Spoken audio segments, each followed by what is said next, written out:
I just want Dr. Taiwo Ajayi to please come. If you do have any questions or anything you just want to say or share, and then Dr. Taiwo will just, as much as possible, answer very quickly, please.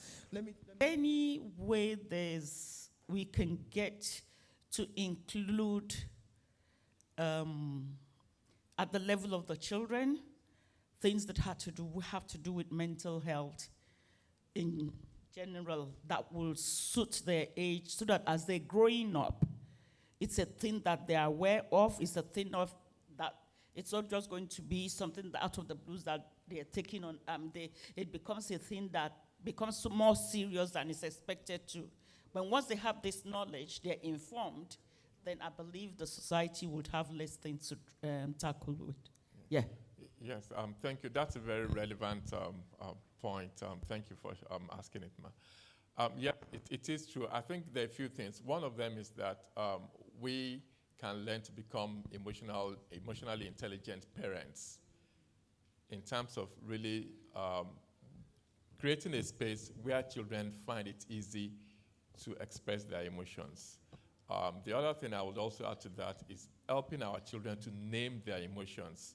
It's been said that in Africa, we are not very good with emotional language. So that's one of the things we can help them to do. And the third thing is to help them to link their emotions to their thinking and to their behavior.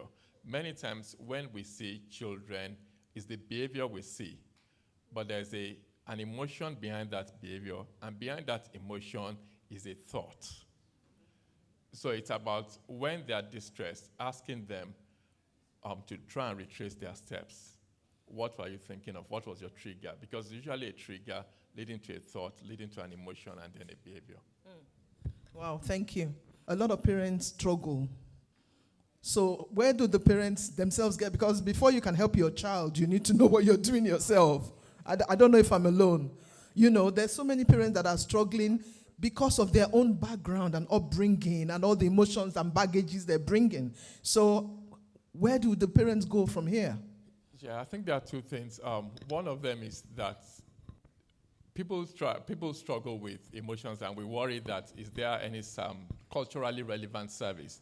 And there are two places that people can go to. If it's a psychiatric problem, it's like depression or anxiety, and you are looking for somebody who is culturally competent, there's an association of black psychiatrists in the UK. There's a website. If you Google Association of Black Psychiatrists. Also, for psychological services, there is also what is called lifespan psychology. They are all black people. They actually came together to meet the needs of counseling and psychological needs of black people. So those are the two people that I would recommend. I got to this country, I then realized that the way a black man is treated when he has a psychological emergency is totally different from the way a white man would be treated. And more or less, he gets double a dose of, say, a tranquilizer to calm him down, and he gets more people to restrain him than if he was a white man. Now, that I observed 10 years ago, and I just wonder, does that still happen now?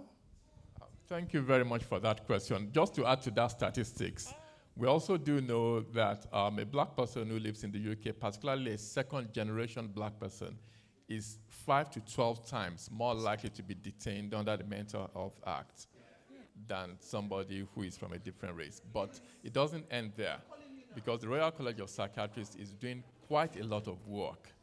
And in fact, as we speak, if you go onto our college website, there is actually something on racism on there. The good news is that the current president who came into office in April of the Royal College of Psychiatrists is Dr. Shubulade Smith. I think that says it. And the previous CEO of the Royal College of Psychiatrists is of Afro-Caribbean origin. So we have changed a great deal. We are not where we used to be. We are not where we need to be, but we've moved on a great deal. And I would encourage you to check the website. There's quite a lot. In fact, there's guidance for people who want to tackle racism in the organizations. It's called Action Against Racism on the Royal College of Psychiatrists website.